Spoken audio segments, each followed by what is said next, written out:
Começa agora o programa Fórum Legal e hoje vamos falar sobre as principais dúvidas dos trabalhadores referentes à nova lei previdenciária. Confira aqui no Fórum Legal.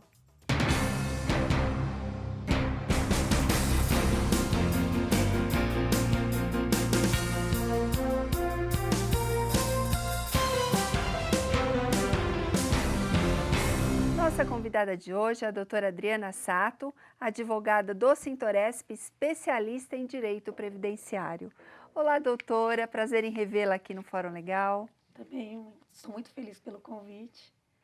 Doutora, quais são as principais dúvidas, assim, as mais frequentes dos trabalhadores lá no Sintoresp? Esse ano nós começamos um ano já com mudança, né? Que em 1º de janeiro já entrou em vigência a mudança da pensão por morte e também já veio a mudança do auxílio-doença, que teve uma vigência curta, que durou de março a junho, mas também que alterou. Então, assim, foi um ano atípico, realmente de muitas mudanças e que nós tivemos muitas dúvidas dos trabalhadores relacionados à pensão por morte, o auxílio-doença e agora no final do ano, né, que veio também a aposentadoria 85/95.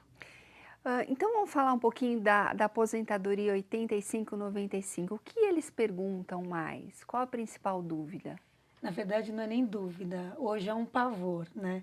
Porque eles acham que não vão conseguir mais se aposentar por conta do número, né? Porque fala assim, aposentadoria 85/95. Então eles falam assim, nunca que eu vou conseguir viver até 95 anos.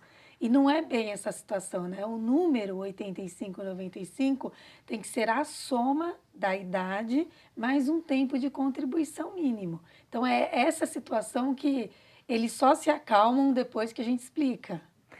Talvez aí essa nomenclatura, vamos dizer assim, que dificultou, porque Aterrorizou, né? porque não é 85 anos de idade, nem 95 anos de Isso. idade, é a É a soma. soma. A mulher precisa ter pelo menos 30 anos trabalhados, mais a idade, e chegar ao número 85. E o homem precisa ter pelo menos 35 anos trabalhados, mais a idade, e chegar ao número 95. Mas ainda continuam as aposentadorias especiais? Especiais que seriam as por tempo de contribuição? Isso é. Continua da mesma forma. O que aconteceu foi o seguinte, do rol dos tipos de aposentadoria que nós tínhamos, né?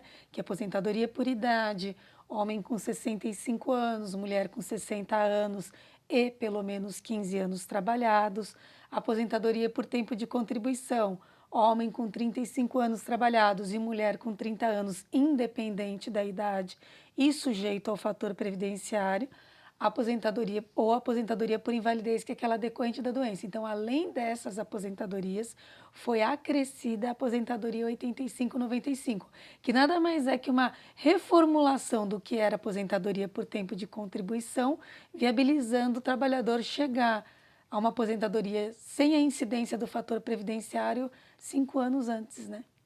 Agora, a questão da aposentadoria por idade, Ficou a mesma a coisa, o mesma homem coisa. 65 anos e a mulher 60, mas com pelo menos 15 anos trabalhados.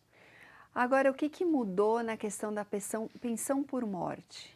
A pensão por morte foi assim uma mudança drástica, né? E o que mais me deixa assustada é porque as pessoas não se preocuparam com isso, não houve nenhuma manifestação, né? Não digo por parte das centrais, porque nós sabemos que houve, mas eu digo assim, por parte da população. A população foi muito mal orientada, pouco soube com relação a essas mudanças, né? E simplesmente aceitou, engoliu essa mudança. Para você ter uma ideia, se você ficou viúva dia 31 de dezembro de 2014, você tinha direito a uma pensão por morte vitalícia.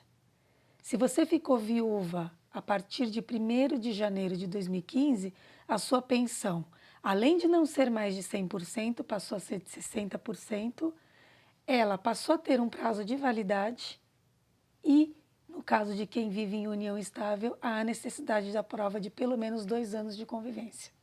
Ah, então é isso que mudou. Exatamente, Quer são mudanças dizer, radicais. A vitalícia não Não é... existe mais. Quer dizer, existe para a mulher que tem mais de 44 anos, porque foi criada uma tabela progressiva, de acordo com a idade, para fixar esse tempo da pensão por morte. Então, uma mulher que ficar viúva com menos de 21 anos vai ter uma pensão por 3 anos. E assim esse prazo vai aumentando até chegar nos 44 anos e a pensão passar a ser vitalícia.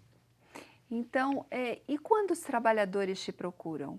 Quais os casos mais frequentes? Assim, os mais chocantes para eles foram realmente o das viúvas, né, que ocorreu logo no começo do ano, porque uma medida provisória que foi publicada no dia 31 de dezembro, com o início de vigência a partir de 1º de janeiro, então era uma vigência imediata, e que a pensão por morte já começou a valer essa regra a partir de 1º de janeiro, né?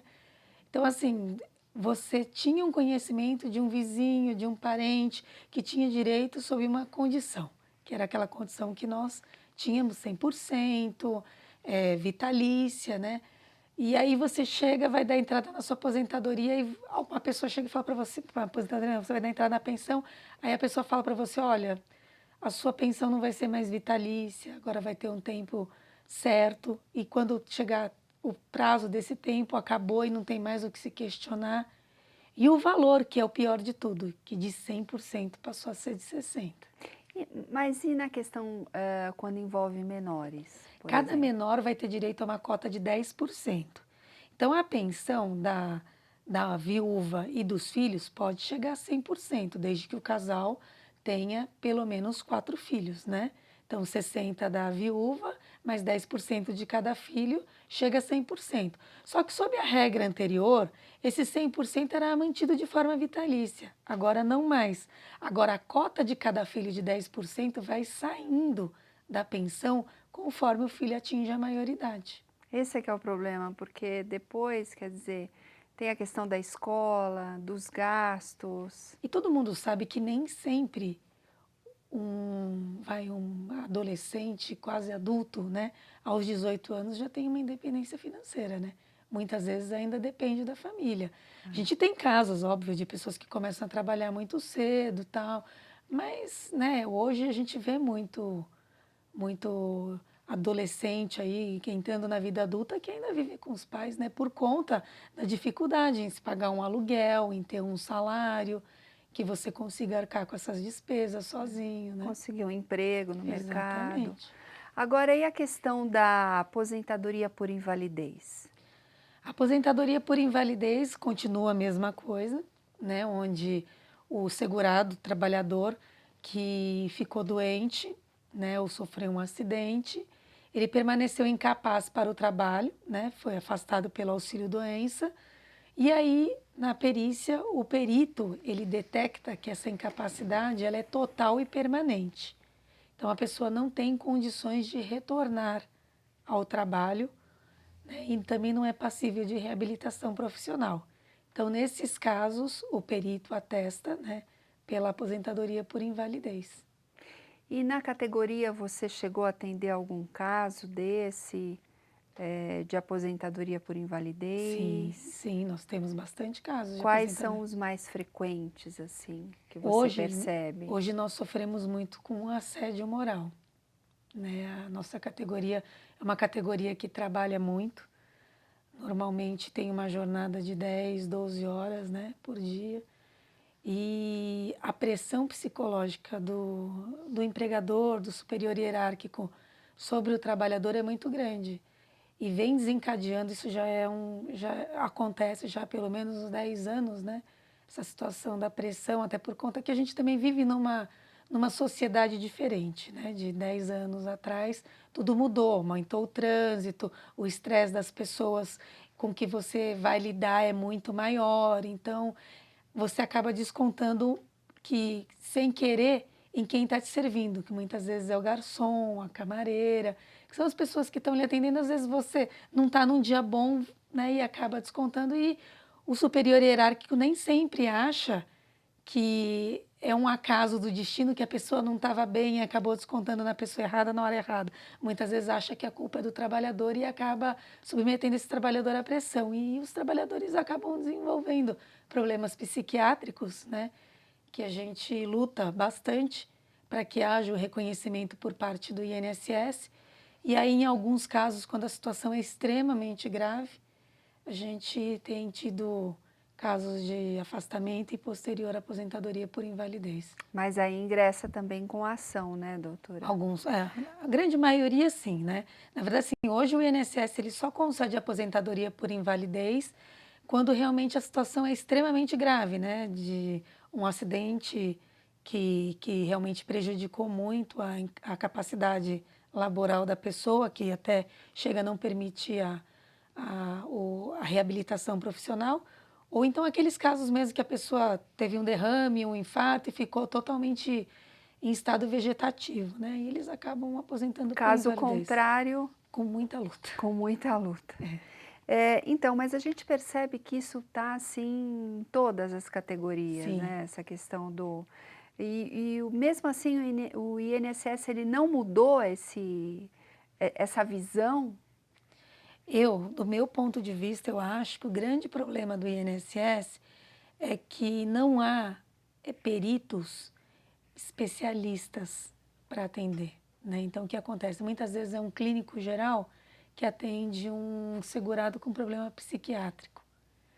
É um ginecologista que atende um caso psiquiátrico. Então, assim, a psiquiatria é um caso mais, não que seja diferente dos outros, porque eu acho que quando a gente está doente, todas as doenças devem ser consideradas importantes, né?